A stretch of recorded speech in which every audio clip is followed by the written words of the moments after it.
ক্যাটরিনা कैफ এবং ভিকি কৌশল বলিউডের অন্যতম প্রিয় ও প্রশংসিত দম্পতি।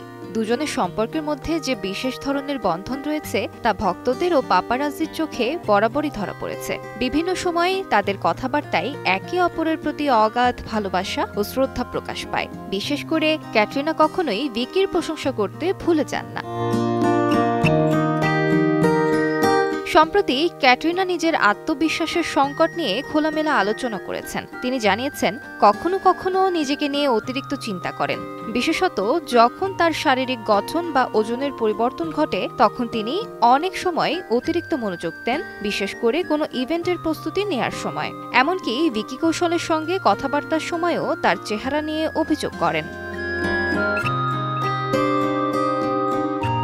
এ সময়ে ভিকির মৃদু কিন্তু শক্তিশালী উৎসাহ তাকে আবার তার পথ দেখায়। ক্যাটরিনা বলেন, ভিকি আমাকে প্রায়ই বলে, তুমি তো সবসময় বলো নিজেকে ভালোবাসতে, যেমন আছো তেমনই থাকতে হবে, তাই না? ভিকির এই সরল কিন্তু গভীর কথাগুলো তাকে আত্মবিশ্বাস ফিরে পেতে সাহায্য করে। ক্যাটরিনা বলেন, এমন একজন সঙ্গী থাকা কতটা গুরুত্বপূর্ণ যে মনোযোগ দিয়ে শোনে এবং তাকে তার ইতিবাচক কথাগুলো মনে করিয়ে দেয়। আলিশা ইসলাম, সময় সংবাদ।